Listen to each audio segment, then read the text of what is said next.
के पास सूफी कौसर हसन जी मेरे साथ हैं। हसन जी बताइए, ये जो नया धर्मांतरण का खेल है अभी तक तो सीमाओं के अंदर था, अब सीमा पार तक पहुंच गया है, कैसे इसको देख रहे हैं? कौन है इसके पीछे? ये लव का नाम, जिहाद का काम और फिर काम तमाम, कैसे रुकेगा ये? धन्यवाद सक्सेना जी बोलने का अवसर देने के लिए। जी तो मैं आपको बता दूं कि इस विषय पर तो मैं लगातार, बल्कि ये विषय क्या, देश की आंतरिक सुरक्षा से जुड़ा हुआ कोई भी विषय हो, मैं तो मुखर होकर के अपने संगठन के साथ इस पर कार्य कर रहा हूँ। देखिए, ये जो धर्मांतरण किया जा रहा है, ये धर्मांतरण कोई एक छुटपुट घटना नहीं है और ये कोई सामान्य घटना नहीं है जी, क्योंकि हमारे देश का संविधान तो कहता है ना कि अपनी मर्जी से कोई भी धर्म परिवर्तन कर ले, लेकिन जिस प्रकार से नाम छुपा करके, तथ्य छुपा करके और वास्तविकता को छुपा करके और झूठ बोल करके जो कार्य किया जा रहा है, और उसके बाद पीड़ित महिला को विदेश भेज दिया गया और यहाँ तो नेपाल भेजा गया, इससे पहले केरल की कुछ महिलाओं को ISIS के लड़ाकों के इस्तेमाल करने के लिए भेज दिया गया था। तो इसके पीछे जो प्रयोजन है, इसके पीछे स्पष्ट प्रयोजन ग़ज़वा-ए हिंद का प्रोजेक्ट जो विदेशी शक्तियों के इशारे पर चलाया जा रहा है। नहीं, लेकिन ये कौन लोग हैं साहब जो इस्लाम के नाम पर ये कहते हैं कि आप गौमांस खाइए, आपके 36 टुकड़े कर दिए जाएंगे? क्या इस्लाम ऐसी शिक्षा देता है? आप तो धर्मगुरु भी हैं, आपने तो पूरा ग्रंथ पढ़ा होगा। मैं उसी मुद्दे पे आ रहा हूँ सर, मैं उसी विषय पर आ रहा हूँ। जी हसन साहब बोलिए। इस्लाम इस तरीके के किसी भी अमल की कोई इजाजत नहीं देता, और अगर देता होता तो मैं धर्म गुरु के नाते मैं उसकी डिफेंड कर रहा होता, मैं इनका विरोध क्यों कर रहा होता? सीधी सी बात है कि ये लोग जो इस्लाम का लिबादा ओढ़े हुए हैं और उस लिबादे की आड़ में अपने स्वार्थों की पूर्ति कर रहे हैं, इनके विदेश में जो आका बैठे हुए हैं, उन आकाओं के इशारे पर ये देश की एकता और अखंडता को ही नहीं तोड़ रहे हैं, बल्कि अपने एजेंडे को पूरा करना चाहते हैं, जिसका एकमात्र मकसद है कि भारत का जो सांस्कृतिक और भारत का जो बहुलतावाद का जो स्ट्रक्चर है उसको समाप्त करके। नहीं तो ऐसे लोगों के साथ, ऐसे लोगों के खिलाफ हसन साहब क्या फतवे जारी करेंगे? आप खुलकर कहेंगे कि ये जो लोग इस्लाम की आड़ में धर्म परिवर्तन करा रहे हैं सरासर गलत है? देखिए, एक लोकतांत्रिक देश में फतवे की कोई हैसियत, कोई औकात नहीं होती, और मैं आपके चैनल के माध्यम से बता देना चाहता हूँ, फतवा एकमात्र सलाह होता है और कोई वो बहुत बड़ा हथियार नहीं होता है। लेकिन मैं अपने संगठन के द्वारा और तमाम मुस्लिम वर्ग के, सूफी समुदाय के, सूफी संतों के द्वारा इस बात की हम लोग जो है बहुत पहले से संघर्ष कर रहे हैं और इसको और आगे तेज गति से आगे बढ़ाएंगे। चलिए ठीक है, लौटूंगा आपके पास। सुधरेगी आखिरी प्रवृत्ति आप बताइए, समाज के प्रति, राष्ट्र के प्रति ये चीज आप बताइए, क्या प्रवृत्ति है? ये मानव की मानवता है, इंसान की इंसानियत है क्या? जी, आज देश देख रहा है, हिंदी खबर के माध्यम से पूरा देश देख रहा है, जानना चाहता है, आप बताएं क्या है? इसी तरह की मानसिकता है, यही बच्चों की शिक्षा दी जाती है। एक लड़की के साथ इस तरह के गंदा से गंदा व्यवहार करें नहीं, लेकिन हसन साहब, मुझे हसन साहब एक चीज बताइए, आपने कहा कि ऐसे लोग जो हैं वो इस तरह के काम करते हैं, पर ये जो पूरा नया मामला सामने आया है, जब जो लड़की है उसका बयान आया तो उसने कहा कि पूरा एक गेम है, आपको स्टेप बाय स्टेप बढ़ाया जाता है, आज आपको पहले इसके धर्म के प्रति आकर्षित किया जाएगा, उसके प्रति चीजें बताई जाएंगी, कल फिर आपको दबाव बनाया जाएगा।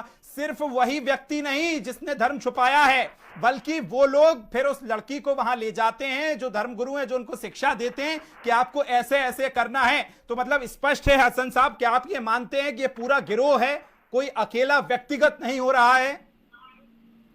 देखिए, इसी पैनल में स्वामी चक्रपाली जी भी मौजूद हैं। एक डिबेट में हमारे साथ 6 महीने पहले मौजूद थे, उनके सामने मैंने इस बात को कहा था कि इसके पीछे एक सोची समझी साजिश रची जा रही है, उस साजिश के तहत ये कार्य किया जा रहा है, और हम तो इसके खिलाफ आवाज उठाते चले आ रहे हैं कि ये अमानवीय कृत्य है और इसके पीछे देश को तोड़ने का एजेंडा छुपा हुआ है। और कहीं ना कहीं सरकारें कार्रवाई करने से के लिए इसलिए बचती है कि इन गिरोहों के जो मुल्ला मौलवी हैं बड़े ताकतवर हैं, बड़े स्ट्रांग हैं, जो शांति व्यवस्था को खराब कर सकते हैं, हाँ। उस कारण हसन साहब आप बताइए, इस तरह से ये जो कह रहे हैं लव जिहाद पे, धर्मांतरण पे, आप भी एक इस्लामी हैं, इस्लाम को मानते हैं, इस्लाम धर्म के अनुयायी हैं, उस पर चलते हैं, क्या इस्लाम ऐसी इजाजत देता है? वो कुरान जो 6 वक्त की नमाज पढ़वाती है, वो कुरान जो आपको एक सही रास्ते पे चलवाने की इजाजत देती है, मार्ग बताती है, क्या वही इस्लाम, वही उसको लेकर कुछ लोग ऐसा कर रहे हैं? ये इस्लाम सिखाता है क्या?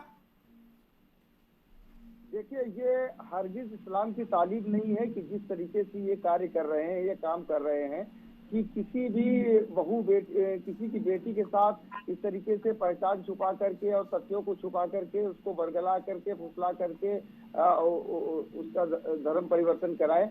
इस्लाम में इस तरह की कोई इजाजत ही नहीं है, इस्लाम का ऐसा कोई कॉन्सेप्ट ही नहीं है। ये एक बड़ी लंबी चर्चा का विषय है। देखिए, ये वो लोग हैं जिनको इस्लाम से कोई वास्ता और सरोकार नहीं है। ये वो लोग हैं जो सिर्फ अपने मकसद के लिए इस तरीके की घटिया हरकतें कर रहे हैं, वरना इनके पीछे जो मुल्ला मौलवी, चलिए इस बात को कम से कम आप मानते हैं। मैं स्वागत करता हूं हसन साहब आपका, और आपकी जो सोच है उसका भी, कम से कम आप एक सच्चे इस्लामी होने के नाते ये चीज मानते हैं। अब क्या आप ये कहेंगे कि जो लोग इस्लाम की राह पे ना चलकर इस तरह की जो चीजें करते हैं वो काफिर हैं? देखिए, काफिर और कुफ्र का फतवा ना सूफियों ने का 1400 साल का इतिहास रहा है। उन्होंने किसी को न काफिर ठहराया है, न मुशरिक ठहराया है।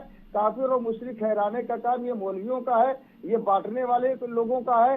हमारी निगाह में मैं वही पूछ रहा हूं। हमेशा मौलवी, हमेशा मौलाना ये कहते हैं कि भाई जो कुरान को नहीं मानेगा, जो उसकी तमाम रिवायतें हैं, उसकी नीतियां उस पर नहीं चलेंगी, वो काफिर है। तो कुरान में तो ये नहीं लिखा होगा कि आप धर्म छुपा के इस तरह से ये कीजिए, तो फिर तो ये लोग काफिर ही हुए।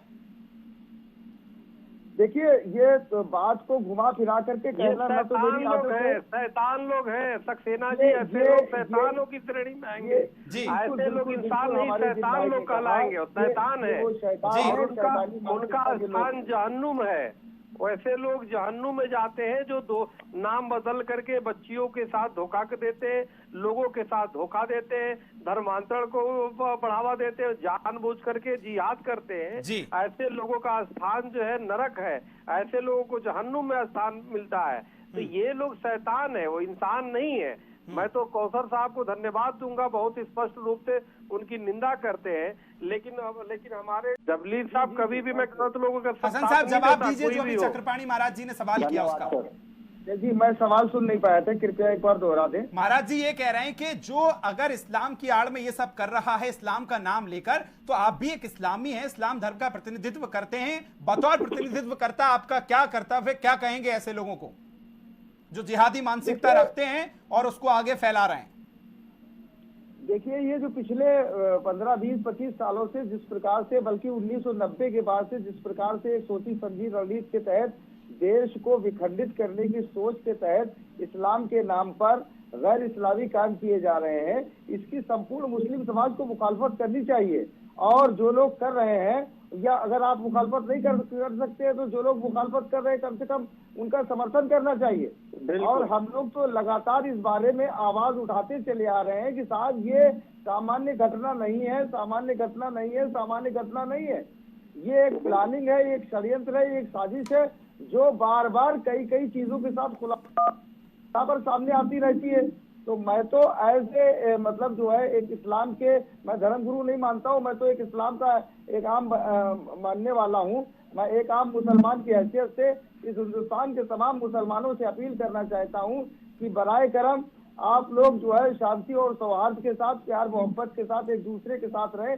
ये कोई भाईचारा नहीं है कि आपको कोई एक भाई बनाए, आप उसको चारा समझ ले। जैसा कि अभी हमारे भाई चक्रपाणी जी ने कहा, इस देश को हम लोगों को मिलजुल करके आगे बढ़ाना है, इसका विकास करना है, तो एक दूसरे की रीतियों का, रिवाजों का, परंपराओं का सम्मान करना पड़ेगा। आपके पास आ रहा हूं। देखिए, एक